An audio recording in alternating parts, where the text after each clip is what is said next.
ವೇದಿಕೆ ಮೇಲೆ ಈಗಾಗಲೇ ಮಾತಾಡಿದಂಥ ಕುಮಾರ ಬಂಗಾರಪ್ಪ ಅವರೇ, ವಿಜಯ್ ಅವರೇ, ಕವಿರಾಜ್ ಅವರು, ಪರಮೇಶ್ವರ್ ಇದ್ದಾರೆ, ಪರಶುರಾಮ್ ಅವರಿದ್ದಾರೆ, ನಮ್ಮ ರವಿಕುಮಾರ್ ಇದ್ದಾರೆ, ಶ್ರೀಧರ್ ವೆಂಕಟಪ್ಪ ಅವರಿದ್ದಾರೆ, ಹಾಗೆ ಸನ್ಮಾನಿತರು ಗೌರವ ಇದ್ದಾರೆ, ಹಾಗೆ ನಾಯಕರು ಪರಿಚಯ ಇದೆಯಾ? ನಮ್ಮ ಹಳೆ ಪರಿಚಯ ಅನಿಸುತ್ತೆ ರಾಜಕೀಯವಾಗಿ. ಹಾಗೆ ಗೀತಾಂಜಲಿ ಅವರು, ಪುಷ್ಪಲತಾ ಅವರು. ನಮ್ಮ ಈ ತೀವ್ರ ಸಾಂಸ್ಕೃತಿಕ ವೇದಿಕೆ ಈಗಾಗಲೇ ಹಲವಾರು ವರ್ಷದಿಂದ ಕಾರ್ಯಕ್ರಮ ಮಾಡ್ತಾ ಬಂದಿದ್ದಾರೆ. ಹಲವಾರು ಪ್ರಶಸ್ತಿಯನ್ನು ಕೊಡ್ತಾ ಇದ್ದಾರೆ. ಭೂಮಿ ಹುಣ್ಣಿಮೆ, ಬುಟ್ಟಿ, ಹಸೆ ಚಿತ್ತಾರ, ಇದರ ಕಾಂಪಿಟೇಷನ್ ನಡೀತಾನೆ ಇರ್ತದೆ. ಹಾಗೆ ಪುರಸ್ಕಾರವನ್ನು ಕೊಡ್ತಾ ಇದ್ದಾರೆ. ಆದರೆ ನಾನು ನಾಗರಾಜ್ ನೇರಿಗೆ ಹಾಗೂ ಬಾಳೆಗುಂಡಿ ಸುರೇಶ್ ಅವರು ಬಿಸ್ನೆಸ್ ಮ್ಯಾನ್ ಇದ್ದಾರೆ, ಅವ್ರ ಹತ್ರ ಕೇಳೋದೊಂದೇ, ನಮ್ಮ ಹೆಣ್ಣು ಮಕ್ಕಳಿಗೆ ಒಂದು ವೇದಿಕೆಯನ್ನು ಕಲಿಸ್ಕೊಡಿ ಅಂತ. ಬಿಸ್ನೆಸ್ ಮಾಡಲಿಕ್ಕೆ ನೇರವಾಗಿ ಅವರು ಮಾಡಿದಂಥ ಈ ಕೃತಿಗಳನ್ನು ಅವರು ನೇರವಾಗಿ ಮಾರ್ಕೆಟಿಗೆ ಮಾರುವಂಥ ಒಂದು ವೇದಿಕೆಯನ್ನು ಕಲಿಸ್ಕೊಡಿ. ಯಾಕಂದರೆ ನಾನು ಮೊದಲು ನಮ್ಮದೆಲ್ಲ ಅಭ್ಯಾಸ ಇದೆಯಲ್ಲ, ಶಾಲು, ಹಾರಗಳು, ಅದ್ರ ಬದಲಿಗೆ ಇತ್ತೀಚಿನ ವರ್ಷಗಳಲ್ಲಿ ನಾನು ಭೂಮಿ ಹುಣ್ಣಿಮೆ ಬುಟ್ಟಿನ ಯಾರ್ಯಾರು ಹೆಣ್ಮಕ್ಳು ಬರೀತಾರೋ ಅವರಿಂದ ಕೊಂಡುಕೊಂಡು ಬಂದಂಥ ಅತಿಥಿಗಳಿಗೆ ಅದನ್ನೇ ಗಿಫ್ಟಾಗಿ ಕೊಡ್ತೀವಿ. ಆವಾಗ ಏನಾಗುತ್ತೆ, ಪ್ರತಿ ವರ್ಷ ಅವ್ರು ಫೋನ್ ಮಾಡ್ತಾರೆ. ಭೂಮಿ ಹುಣ್ಣಿಮೆ ಹಬ್ಬದ ದಿವಸ ಫೋನ್ ಮಾಡಿಬಿಟ್ಟು, ನಂದಿನಿ ಇವತ್ತು ನೆನಪಾಯಿತು, ಇವತ್ತು ಹಬ್ಬ ಅಲ್ಲ, ನೀ ಕೊಟ್ಟಿದ್ದು ಬುಟ್ಟಿ ನೋಡಿ ನನಗೆ ನೆನಪಾಯಿತು ಅಂತ. ಇದು ಒಂದು ನಮ್ಮ ಸಂಸ್ಕೃತಿನ ನಾವು ಬೇರೆಯವ್ರೊಟ್ಟಿಗೆ ಹಂಚ್ಕೊಳ್ಳೋವಂಥ ವೇದಿಕೆ. ಇದನ್ನು ಯಾಕೆ ನಾವು ಅಭ್ಯಾಸ ಮಾಡ್ಬೋದು? ಯಾಕಂದರೆ ಈ ಬಣ್ಣ ಬಣ್ಣದ ಶಾಲ್ಗಳು, ಮಣಿಯ ಹಾರಗಳು ಬದಲಿಗೆ ನಮ್ಮ ಸಂಸ್ಕೃತಿಯ ಈ ಕೃತಿಗಳನ್ನ, ನಮ್ಮ ಹೆಣ್ಣುಮಕ್ಕಳು ಬರೆದಂಥ ಈ ಬುಟ್ಟಿಗಳನ್ನಾಗಲಿ, ಹಸೆ ಚಿತ್ತಾರವನ್ನು ಯಾರಿಗಾದ್ರೂ ಒಂದು ಗಿಫ್ಟಾಗಿ, ಯಾಕಂದರೆ ನಮ್ಮ ಮನೆ ಬಾಗಿಲು ಒಳಗೆ ಹೋಗ್ತಿದ್ದಂಗೆ ಸಿಗೋದು ಫಸ್ಟು ಹಸೆ ಚಿತ್ತಾರದ ಒಂದು ಫ್ರೇಮು. ಅದನ್ನು ಕೊಟ್ಟವರು ಶ್ರೀಮತಿ ಗೌರಮ್ಮ ಉಚ್ಚಪ್ಪ ಮಾಸ್ಟ್ರು, ನಮ್ಮ ತಂದೆಯವ್ರಿಗೆ ಕೊಟ್ಟಿದ್ದರು. ಅದನ್ನು ಹಾಗೆ ಫ್ರೇಮ್ ಆಗಿ ಮನೆ ಬಾಗಿಲು ಎಂಟ್ರ್ ಆಗ್ತಿದ್ದಂಗೆ ಅದೇ ಇದೆ. ಯಾಕಂದ್ರೆ ನಮಗೆಲ್ಲ ಇವಾಗಿನ ಬದಲಾವಣೆ ಕಾಲದಲ್ಲಿ ದೊಡ್ಡ ದೊಡ್ಡ ಪೇಂಟರ್ಸು ಕೊಟ್ಟಂಥ ಪೇಂಟಿಂಗ್ಗಳು ಹಾಕುವಂಥ ಹವ್ಯಾಸಗಳು ಜಾಸ್ತಿ. ಅವನು ಬರೆದಿದ್ದು, ಅವ್ರು ಬರೆದಿದ್ದು, ಅವರು ಕೊಟ್ಟಿದ್ದು ಅಂತ. ಅದೇ ನಾನು ಮೊನ್ನೆ ಬೆಂಗಳೂರಿನಲ್ಲಿ ಜಯಮಾಲ್ ಪ್ಯಾಲೇಸಲ್ಲಿ 3 ದಿವಸ ಒಂದು ಪೇಂಟಿಂಗ್ ಎಕ್ಸಿಬಿಷನ್ ಇತ್ತು.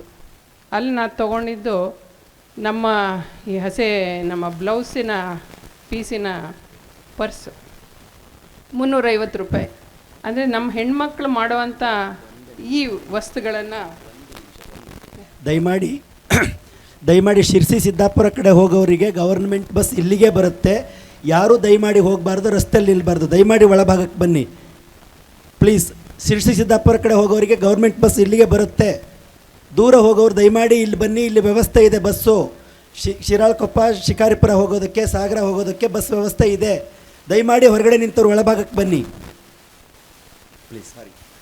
ಹಾಗಾಗಿ ನಾನು ಇಲ್ಲಿ ವೇದಿಕೆ ಮೇಲೆ ಇರೋರಾಗಲಿ ಅಥವಾ ಇಲ್ಲಿ ಮುಂಭಾಗದಲ್ಲಿರೋರಲ್ಲಿ ಒಂದು ರಿಕ್ವೆಸ್ಟು. ಯಾಕಂದರೆ ಅವ್ರಿಗೆ ಬರೀ ನಾವು ವರ್ಷಕ್ಕೊಂದ್ಸರಿ ಒಂದು ಪ್ರಶಸ್ತಿನೋ ಒಂದು ಅಮೌಂಟು ಏನೋ ಹಣದ ಸಹಾಯನೋ ಅದು ಮಾಡೋ ಬದಲಿಗೆ ಅವರಿಗೆ ಒಂದು ವ್ಯವಸ್ಥಿತವಾದ ಎಕನಾಮಿಕ್ ಡೆವಲಪ್ಮೆಂಟ್, ನಮ್ಮ ಹೆಣ್ಣು ಮಕ್ಕಳನ್ನ ವುಮನ್ ಎಂಪವರ್ಮೆಂಟ್ ಅಂತ ನಾವು ಅಷ್ಟೊಂದು ಮಾತಾಡ್ತೀವಿ, ಆದರೆ ಅವರಿಗೋಸ್ಕರ ಏನು ಮಾಡಿದ್ದೀವಿ ಅನ್ನೋದು ಮುಖ್ಯ.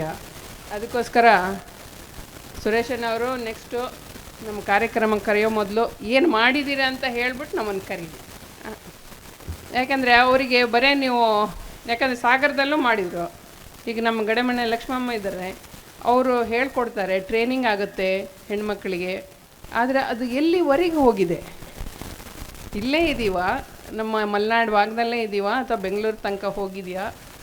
ನಮ್ಮ ಬೆಂಗಳೂರಿನ ಸಾರ್ವಜನಿಕರು ಅದಕ್ಕೆ ನಾವು ಪರಿಚಯ ಮಾಡಬೇಕಲ್ಲ. ಬರೀ ನಾವು ಇಲ್ಲಿ ಕೋಳಿ ಕಜ್ಜಾಯ ತಿಂದುಬಿಟ್ರೆ ಸಾಕ? ಯಾಕಂದರೆ ಪ್ರತಿಯೊಬ್ಬರು ಬೆಂಗಳೂರಿಂದ ಬಂದ ಕಲಾವಿದರೆಲ್ಲ ಲಕ್ಷ್ಮಮ್ಮನ ಮನೆ ಹೋಗ್ತಾರೆ. ಫಸ್ಟ್ ಹೇಳೋದು ಅವರು, ಇಲ್ಲ ನಾವು ಕೋಳಿ ಕಜ್ಜಾಯ ಮಾಡಿದ್ರೆ ನಿಮ್ಮ ಮನೆಗೆ ಬರ್ತೀವಿ. ಅವ್ರ ಮನೆಗೆ ಹೋಗಿ ಊಟ ಮಾಡಿಕೊಂಡೆ ನಮ್ಮ ಶ್ರೀಗಂಧದ ಶ್ರೀನಿವಾಸ ಅವರೆಲ್ಲ ಬಂದರೆ ಹೋಗೋದೇ ಫಸ್ಟ್ ಅವ್ರ ಮನೆಗೆ. ಹಾಗಾಗಿ ಬರೀ ಈ ತಿನ್ನುವ ನಮ್ಮ ಪರಂಪರೆಯನ್ನು ಬಿಟ್ಟು ಈ ನಮ್ಮ ಕಲೆಗಳನ್ನು ಮುಂದಿನ ಪೀಳಿಗೆಗೆ ನಾವು ಹೋಗಬೇಕು ಅಂದರೆ, ಅದನ್ನು ಕಂಟಿನ್ಯೂ ಮಾಡಿ ಹೋಗಬೇಕು ಅಂದರೆ ಅವರಿಗೆ ಒಂದು ವೇದಿಕೆ ಮಾಡಿ ಒಂದು ಬಿಸ್ನೆಸ್ ಪ್ಲ್ಯಾಟ್ಫಾರ್ಮ್ ಕೊಟ್ಟರೆ ಮಾತ್ರ ನಮ್ಮ ಹೆಣ್ಮಕ್ಳು ಮುಂದುವರಲಿಕ್ಕೆ ಸಾಧ್ಯ. ಅದು ಕಲೆ ಬರೀ ನಮ್ಮ ಜಿಲ್ಲೆಯಲ್ಲ, ರಾಜ್ಯ ಮತ್ತು ಹೊರ ರಾಜ್ಯಗಳಲ್ಲಿ ಹೋಗಲಿಕ್ಕೆ ಬಹಳ ಅನುಕೂಲ ಆಗ್ತದೆ. ಆ ಒಂದು ವೇದಿಕೆಯನ್ನು ಈ ನಿಮ್ಮ ನಾಗರಾಜ್ ನೇರಿಕೆಯ ತಂಡ ಮುಂದುವರ್ಸ್ಕೊಂಡು ಹೋಗಲಿ. ನಮ್ಮ ಸಂಸ್ಕೃತಿಯನ್ನು ಮುಂದುವರ್ಸ್ಕೊಂಡು ನಾವೆಲ್ಲ ಹೋಗೋಣ. ಬದಲಾವಣೆ ಕಾಲ ಇದೆ, ಬದಲಾಗಬೇಕು ನಾವೆಲ್ಲರೂ.